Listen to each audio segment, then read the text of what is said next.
Rizky Febian melaporkan Teddy Pardiana ke pihak berwajib dengan tuduhan penggelapan uang.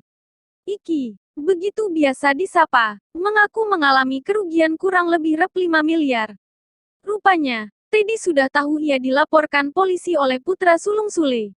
Ia mengaku kecewa, padahal suami mendiang Lina Jubaedah bersama Rizky Febian itu melakukan pertemuan secara kekeluargaan. Nilai tak seberapa, kekecewaan Teddy Pardiana diungkapkan kuasa hukumnya, Ali Nurdin. Nah itu yang buat kami kecewa.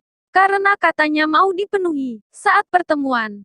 Padahal, nilainya juga enggak seberapa, ungkapnya. Di kawasan Antasari, Jakarta Selatan, Selasa, tanggal 30 Maret tahun 2021. Tak ada itikat baik. Ali Nurdin menuduh Rizky Febian tak memiliki itikat baik, lantaran melaporkan Teddy ke polisi.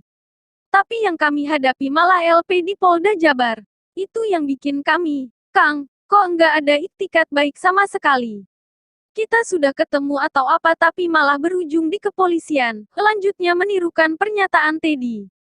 Pertemuan kekeluargaan. Dengan dilaporkannya ke polisi, Teddy mengaku tak akan ada lagi pertemuan kekeluargaan dengan anak-anak, sambung Natalie Holzer.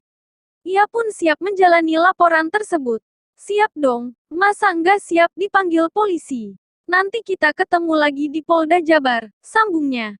Tak kembalikan aset, pelantun. Cuek ini resmi melaporkan Teddy Pardiana ke Polda Jawa Barat pada tanggal 20 Maret tahun 2021. Hal itu dilakukan kakak kandung putri Delina karena Teddy tak mengembalikan 12 aset miliknya.